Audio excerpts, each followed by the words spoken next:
ঈদ উদযাপনে শেষ মুহূর্তে রাজধানী ছাড়ছেন অনেকেই। লম্বা ছুটির কারণে এবারে ঈদযাত্রা ছিল অনেকটাই স্বস্তির। ট্রেনে, বাস ও লঞ্চে ভোগান্তি না থাকলেও রয়েছে ভিড়।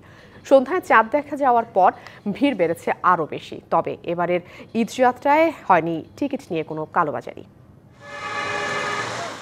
ঈদযাত্রার শেষ দিনেও রাজধানীর বাস টার্মিনালগুলোতে ছিল যাত্রীদের বাড়তি চাপ। শেকড়ের টানে জনস্রোতের মোহনা থেকে বাস টার্মিনালগুলোতে ছিল বাড়তি ভাড়া আদায়ের অভিযোগও।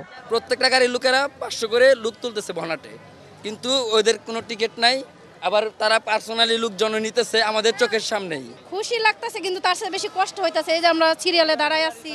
দুপুরের পর থেকে রেল স্টেশনগুলোতে বাড়ে ঘরমুখো মানুষের চাপ। তবে ছিল না কোনো ভোগান্তি। দুই একটি ছাড়া নির্ধারিত সময়ে রাজধানী ছাড়ে বেশিরভাগ ট্রেন। তবে রেলওয়ে কর্তৃপক্ষের তৎপরতা ভেঙে ট্রেনের ছাদে দেখা গেছে সেই চিরচেনা ভিড়। কোনো ভোগান্তি নেই, ট্রেন যথাসময়ে কমলাপুর স্টেশন ছেড়ে দিয়েছে। এবার খুব সুন্দরভাবে যাতায়াত করতেছে ট্রেনে, কোনো ভোগান্তি নাই, কোনো হয়রানি নাই। কমলাপুর রেল স্টেশন পরিদর্শন করে স্বরাষ্ট্র উপদেষ্টা দাবি করেন, এবারের ঈদযাত্রায় হয়নি টিকিট কালোবাজারি। আমরা এখানে কোনো রকমের দুর্নীতি প্রশ্রয় দিই নাই, এবং আমাদের যে কর্মকর্তা কর্মচারী আছে রেলওয়ে, তাদেরও ইনস্ট্রাকশন দেওয়া হয়েছিল তারা যেন ঠিক মতো তাদের দায়িত্বটা পালন করে। অনেক সময় আপনারা দেখছেন যে এই কালোবাজারির সাথে কিন্তু আমাদের অনেক সময় এই যে আমাদের কর্মচারীরা অনেক সময় দুই একজন জড়িত হয়ে গেছিল। এবার আল্লাহ দিলে একজনও হয়নি।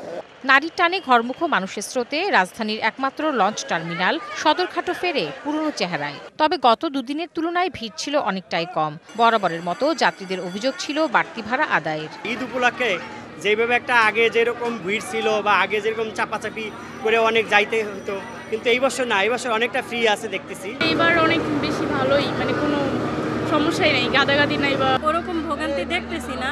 অন্যান্য বারের তুলনায় এবার স্বস্তিতেই আমরা যাচ্ছি। আর দক্ষিণ অঞ্চলের 42 রুটে স্পেশাল সার্ভিস সহ শতাধিক লঞ্চ ছেড়ে যাবার কথা রয়েছে।